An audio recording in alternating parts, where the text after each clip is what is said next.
श्री गजानन स्तोत्रम्। श्री गणेशाय नमः।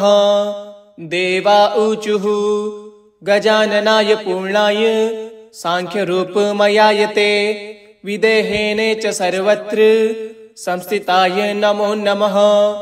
अमेयाय च हेरम्ब परशोधारकाय ते मूषकवाहनायैव विश्वेशाय नमो नमः। अनन्तविभवायैव परेषां पररूपिणे शिवपुत्राय देवाय गुहाग्राजाय ते नमः। पार्वतीनन्दनायैव देवानां पालकाय ते सर्वेषां पूज्यदेहाय गणेशाय नमो नमः। स्वानन्दवासिने तुभ्यं शिवस्य कुलदैवत विष्णुवादीनां विशेषेण कुलदेवाय ते नमः। योगाकाराय सर्वेषां योगशान्तिप्रदाय च ब्रह्मेशाय नमस्तुभ्यं ब्रह्मभूतप्रदाय ते सिद्धिबुद्धिपते नाथ सिद्धिबुद्धिप्रदायिने मायिने मायिके भस्य मोहदाय नमो नमः। लम्बोदराय वैतुभ्यं सर्वोदरगताय च अमायिने च मायाया आधाराय नमो नमः। गजः सर्वस्य बीजं यत्तेन चिह्नेन विघ्नप योगिनिस्तवां प्रजानन्ति तदाकारा भवन्ति ते तेन त्वं गजवक्त्रश्च किं स्तुं स्तवां गजानन। वेदादयो विकुण्ठाश्च शङ्कराध्याश्च देवपः शुक्रादयश्च शेषाद्यः स्तोतुं सक्ता भवन्ति नः। तथापि संस्तुतोऽसि त्वं स्फूर्त्या तौ दर्शनात्मना एवमुक्त्वा प्रणेमुस्तं गजाननं शिवादयः। स तानुवाच प्रीतात्मा भक्तिभावेन तोषितः। गजानन उवाच भवत्कृतमिदं स्तोत्रं मदीयं सर्वदं भवेत् पठते श्रवते चैव ब्रह्मभूतप्रदायकम्। गजाननाय पूर्णाय सांख्यरूपमयाय ते विदेहेने च सर्वत्र संस्थिताय नमो नमः।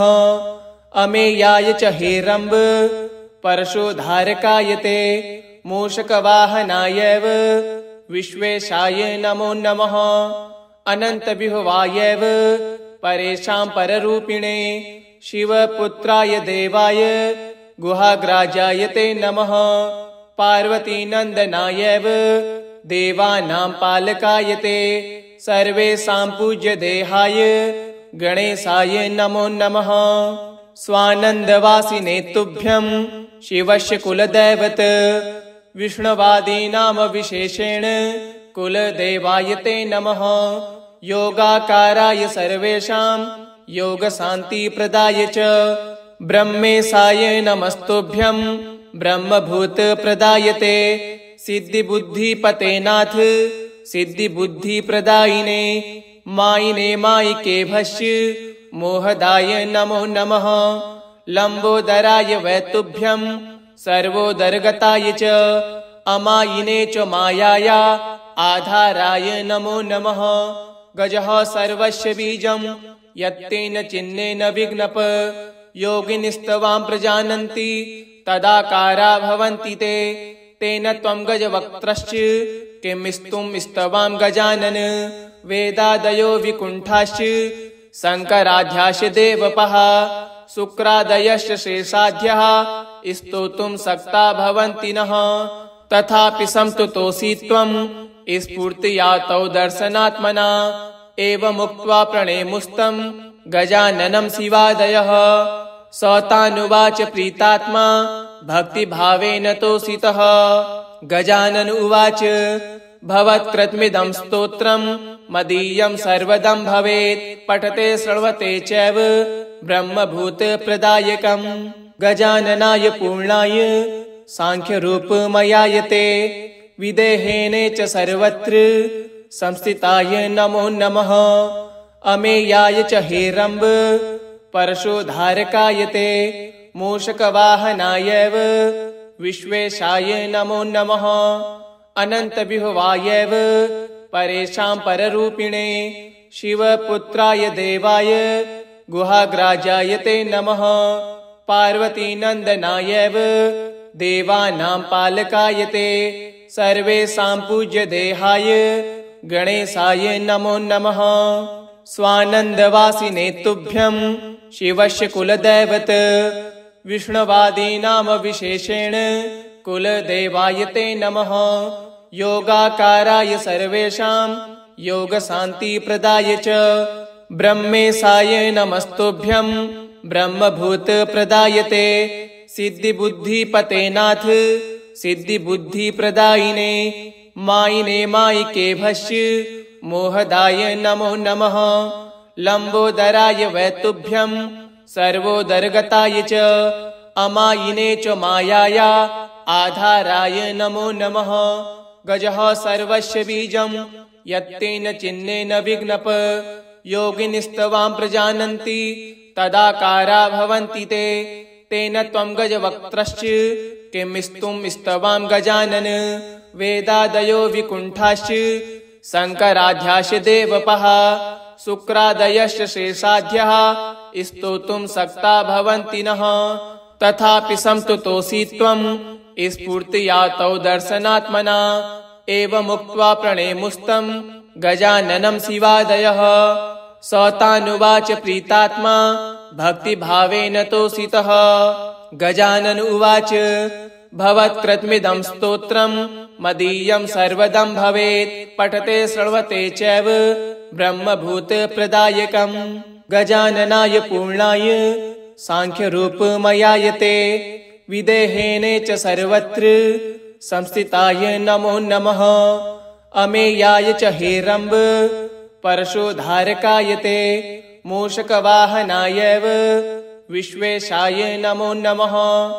अनन्तविभवायैव परेषां पररूपिणे शिवपुत्राय देवाय गुहाग्राजाय ते नमः।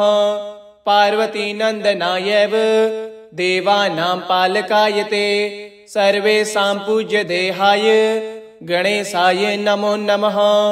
स्वानन्दवासिने तुभ्यं शिवस्य कुलदैवत विष्णुवादीनां विशेषेण कुलदेवाय ते नमः। योगाकाराय सर्वेषां योगशान्तिप्रदाय च ब्रह्मेशाय नमस्तुभ्यं ब्रह्मभूतप्रदाय ते सिद्धिबुद्धिपते नाथ सिद्धिबुद्धिप्रदायिने मायिने मायिके भस्य मोहदाय नमो नमः। लम्बोदराय वै तुभ्यं सर्वोदरगताय च अमायिने च मायाया आधाराय नमो नमः। गजः सर्वस्य बीजं यत्तेन चिह्नेन विघ्नप योगिनिस्तवां प्रजानन्ति तदाकारा भवन्ति ते तेन त्वं गजवक्त्रश्च किं स्तुं स्तवां गजानन।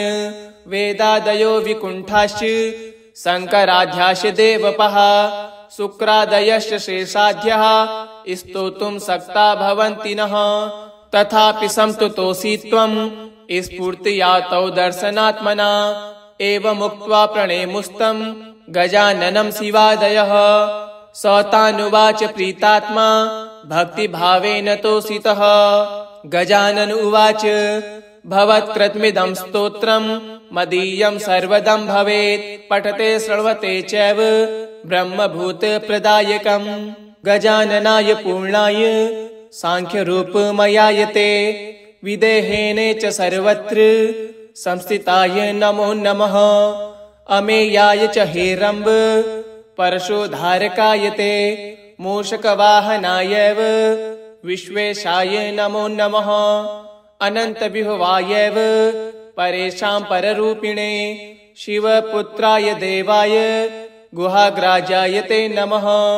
पार्वतीनन्दनायैव देवानां पालकाय ते सर्वेषां पूज्यदेहाय गणेशाय नमो नमः।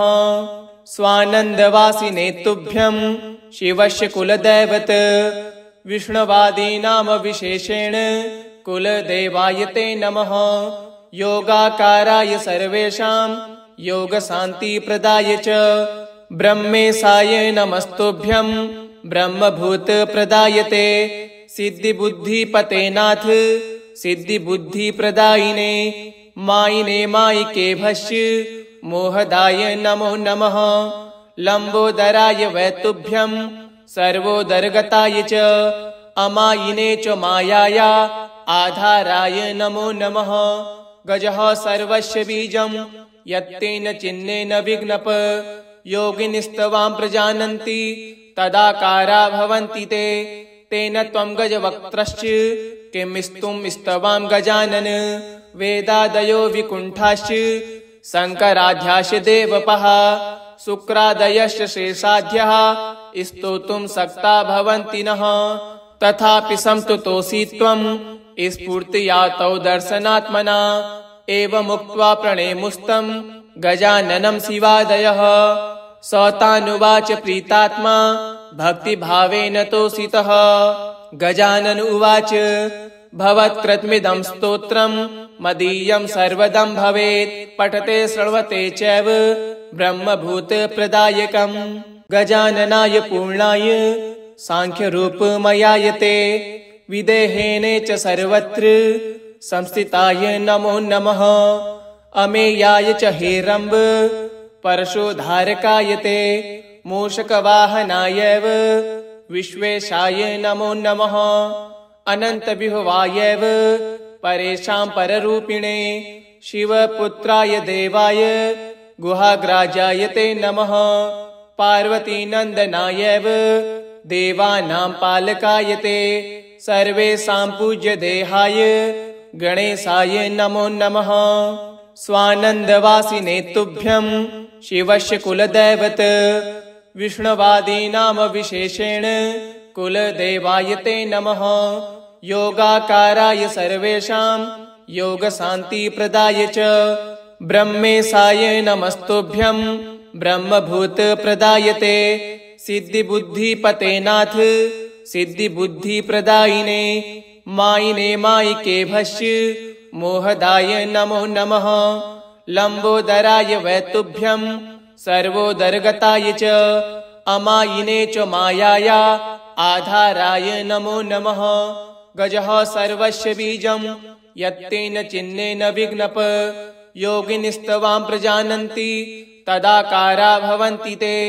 तेन त्वं गजवक्त्रश्च किं स्तवां गजानन। वेदादयो विकुण्ठाश्च शङ्कराध्याश्च देवपः शुक्रादयश्च शेषाद्यः स्तोतुं सक्ता भवन्ति नः। तथापि संस्तुतोऽसि त्वं स्फूर्त्या तौ दर्शनात्मना। एवमुक्त्वा प्रणेमुस्तं गजाननं शिवादयः। स तानुवाच प्रीतात्मा भक्तिभावेन तोषितः। गजानन उवाच भवत्कृतमिदं स्तोत्रं मदीयं सर्वदं भवेत्। पठते श्रवते चैव ब्रह्मभूतप्रदायकम्। गजाननाय पूर्णाय सांख्यरूपमयाय ते विदेहेन च सर्वत्र संस्थिताय नमो नमः। अमेयाय च हेरम्ब परशोधारकाय ते मूषकवाहनायैव विश्वेशाय नमो नमः। अनन्तविभवायैव परेषां पररूपिणे शिवपुत्राय देवाय गुहाग्राजाय ते नमः। पार्वतीनन्दनायैव देवानां पालकाय ते सर्वेषां पूज्य देहाय गणेशाय नमो नमः। स्वानन्दवासिने तुभ्यं शिवस्य कुलदैवत विष्णुवादीनां विशेषेण कुलदेवाय ते नमः। योगाकाराय सर्वेषां योगशान्तिप्रदाय च ब्रह्मेशाय नमस्तुभ्यं ब्रह्मभूतप्रदाय ते। सिद्धिबुद्धिपते नाथ सिद्धिबुद्धिप्रदायिने मायिने मायिके भस्य मोहदाय नमो नमः। लंबोदराय वै तुभ्यं सर्वोदरगताय च अमायिने च मायाया आधाराय नमो नमः। गजः सर्वस्य बीजं यत्तेन चिन्नेन विघ्नप योगिनिस्तवां प्रजानन्ति तदाकारा भवन्ति ते। तेन त्वं गजवक्त्रश्च किं स्तवां गजानन। वेदादयो विकुण्ठाश्च शङ्कराध्याश्च देवपः शुक्रादयश्च शेषाद्यः स्तोतुं सक्ता भवन्ति नः। तथापि संस्तुतोऽसि त्वं स्फूर्त्या तौ दर्शनात्मना। एवमुक्त्वा प्रणेमुस्तं गजाननं शिवादयः। स तानुवाच प्रीतात्मा भक्तिभावेन तोषितः। गजानन उवाच भवत्कृतमिदं स्तोत्रं मदीयं सर्वदं भवेत्। पठते श्रवते चैव ब्रह्मभूतप्रदायकम्। गजाननाय पूर्णाय सांख्यरूपमयायते विदेहेने च सर्वत्र संस्थिताय नमो नमः। अमेयाय च हेरम्ब परशोधारकायते मूषकवाहनायैव विश्वेशाय नमो नमः। अनन्तविभवायैव परेषां पररूपिणे शिवपुत्राय देवाय गुहाग्राजायते नमः। पार्वतीनन्दनायैव देवानां पालकायते सर्वेषां पूज्य देहाय गणेशाय नमो नमः। स्वानन्दवासिने तुभ्यं शिवस्य कुलदैवत विष्णुवादीनां विशेषेण कुलदेवायते नमः।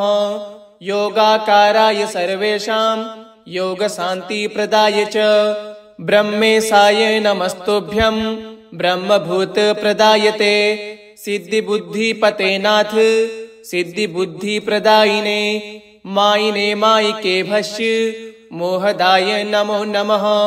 लम्बोदराय वै तुभ्यं सर्वोदरगताय च अमायिने च मायाया आधाराय नमो नमः।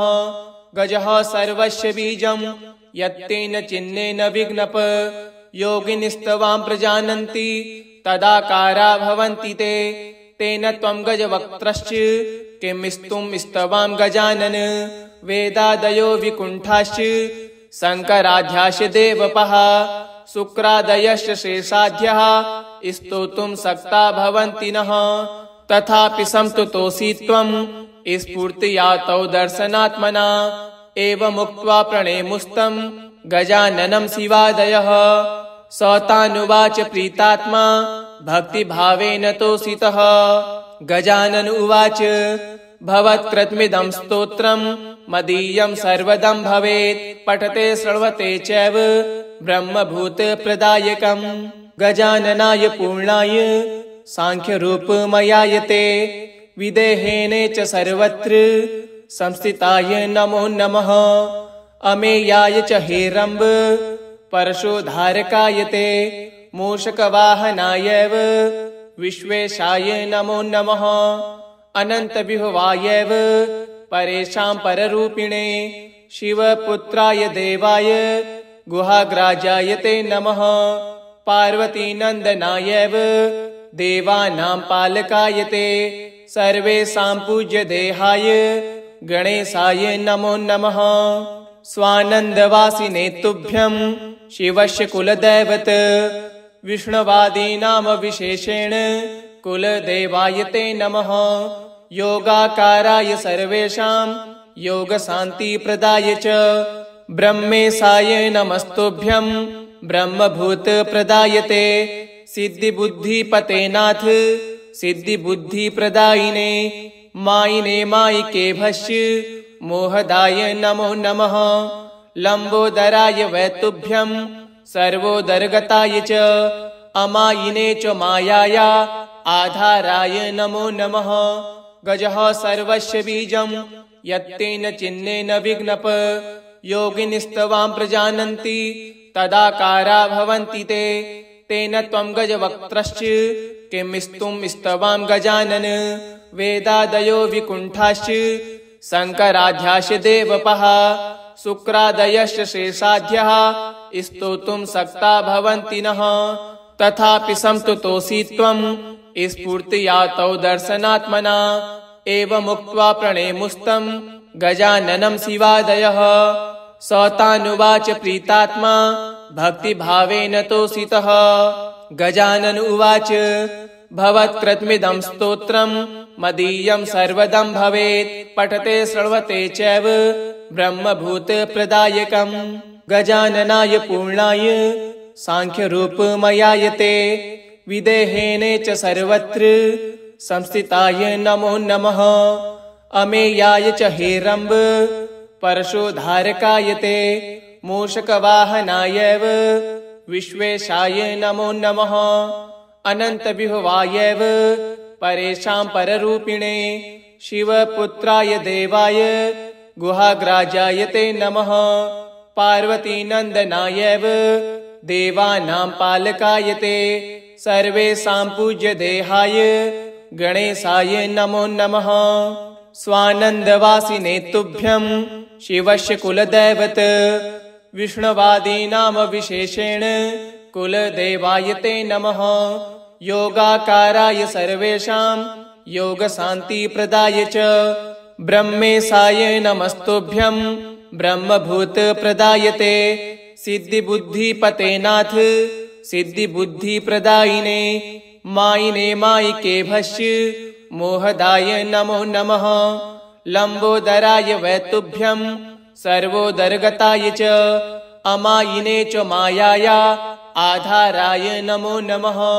गजः सर्वस्य बीजं यत्तेन चिह्नेन विघ्नप योगिनिस्तवां प्रजानन्ति तदाकारा भवन्ति ते तेन त्वं गजवक्त्रश्च किं स्तुं स्तवां गजानन।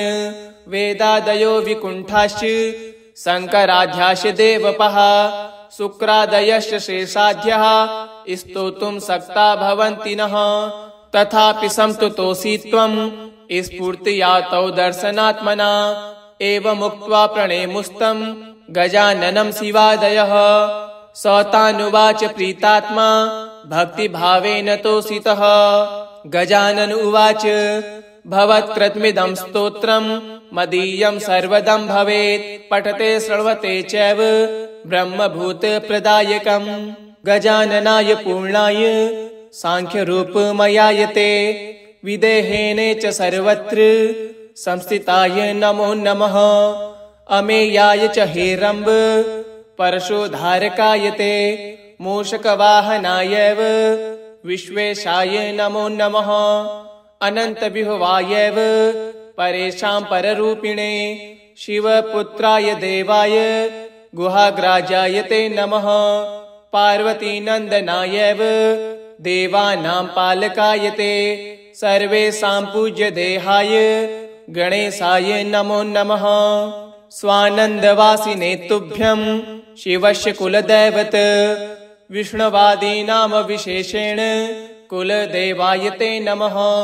योगाकाराय सर्वेषां योगशान्तिप्रदाय च ब्रह्मेशाय नमस्तुभ्यं ब्रह्मभूतप्रदाय ते सिद्धिबुद्धिपते नाथ सिद्धिबुद्धिप्रदायिने मायिने मायिके भस्य मोहदाय नमो नमः। लम्बोदराय वै तुभ्यं सर्वोदरगताय च अमायिने च मायाया आधाराय नमो नमः। गजः सर्वस्य बीजं यत्तेन चिह्नेन विघ्नप योगिनिस्तवां प्रजानन्ति तदाकारा भवन्ति ते तेन त्वं गजवक्त्रश्च किं स्तुं स्तवां गजानन। वेदादयो विकुण्ठाश्च शङ्कराध्याश्च देवपः शुक्रादयश्च शेषाद्यः स्तोतुं सक्ता भवन्ति नः। तथापि संस्तुतोऽसि त्वं स्फूर्त्या तौ दर्शनात्मना एवमुक्त्वा प्रणेमुस्तं गजाननं शिवादयः। स तानुवाच प्रीतात्मा भक्तिभावेन तोषितः। गजानन उवाच भवत्कृतमिदं स्तोत्रं मदीयं सर्वदं भवेत् पठते श्रवते चैव ब्रह्मभूतप्रदायकम्। इति श्री गजानन स्तोत्रं सम्पूर्णम्।